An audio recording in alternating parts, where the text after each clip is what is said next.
Next numerical है, देखो question number 2। The reading on a high resistance voltmeter when a cell is connected across it is 2.2 volt. ये voltmeter लगा हुआ है इस सेल के पैरेलल में, ठीक है। यहाँ पे एक जो है सेल के साथ सीरीज़ में ये 5 ओम का रेजिस्टेंस लगा हुआ है, दिस इज़ की, ठीक है। तो ये कहा है कि जब इसको हमने वोल्टमीटर, जब सेल जो है वोल्टमीटर के साथ कनेक्ट है तो ये हमें 2.2 वोल्ट रीडिंग दिखाता है, ठीक है। यानी कि की क्लोज है, सॉरी की क्या है, ओपन है, ठीक है। की ओपन मीन्स यहाँ पे अभी करंट फ्लो नहीं करेगा। तो क्या मेजर कर रहा है, ईएमएफ कितना हो गया, 2.2 वोल्ट, ठीक है। When the terminals of the cell are also connected to a resistance of 5 ohm, यानी कि की को क्या कर दिया, क्लोज कर दिया। तो वोल्टमीटर रीडिंग ड्रॉप्स टू 1.8, कम हो गई, यानी कि टर्मिनल पोटेंशियल डिफरेंस मेजर कर दिया उसने 1.8 वोल्ट। यही होता है, की को क्लोज करने के बाद जब सेल जो है करंट भेजना स्टार्ट कर देता है तो 1.8 वोल्ट का क्या आ जाता है, terminal potential difference. Find the internal resistance of the cell, small r की वैल्यू यहाँ पे फाइंड आउट करनी है, क्लियर।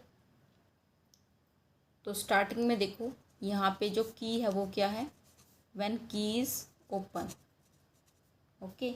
व्हेन की इज ओपन तो ईएमएफ कितना है, 2.2 वोल्ट, क्लियर।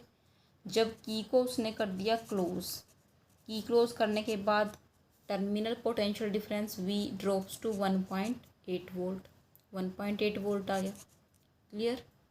उसके बाद इन्होंने कहा है कि हमें क्या मेज़र करना है, internal resistance of the cell हमें मेज़र करना है, ठीक है। तो इंटरनल रेजिस्टेंस फाइंड आउट करने के लिए देखो यहाँ पे हमें ई पता है और वी पता है, ठीक है। तो ईएमएफ से रिलेटेड ये क्या था, यहाँ पे फॉर्मूला ई इक्वल टू क्या होता था, V plus I into R. यहाँ से कर सकते हो इंटरनल रेजिस्टेंस मेज़र, ठीक है। लेकिन यहाँ पे देखो हमें करंट की वैल्यू नहीं पता है, ठीक है। करंट की वैल्यू कैसे पा सकते हो, इस सेल के अक्रॉस कितना होगा, अगर इस सेल के अक्रॉस हम पोटेंशियल निकालें, potential difference across this resistance R, तो कितना होगा, potential difference across resistance of 5 ohm, ठीक है। या फिर potential difference across 5 ohm resistance कितना होगा, this is V equal to I R, यही होगा। वी टर्मिनल पोटेंशियल डिफरेंस कितना है, 1.8। आई हमें नहीं पता और रेजिस्टेंस की वैल्यू है 5, ठीक है। इट मीन्स आई कितना आ गया, 1.8 अपॉन 5, दैट इज़ 0.36 एम्पियर। ये करंट की वैल्यू आ गई, ठीक है। Now find out the value of internal resistance by putting this value in this equation, let this is equation number 1। Put value of I in first equation, E equal to क्या आ जाएगा, V plus I R. E की value थी 2.2, we की थी 1.8 plus आई है 0.36 into are, ठीक है। आर कितना आ जाएगा, 0.36 R equal to 2.2 minus 1.8, clear. 2.2 में से 1.8 को सब्ट्रैक्ट अगर करते हैं तो हमारा आ रहा है 0.4, ठीक है। तो r is equal to 0.4 upon 3.6, divide करोगे तो आएगा 1.11 ओम, 1.11 ओम आ जाएगा हमारा, ठीक है।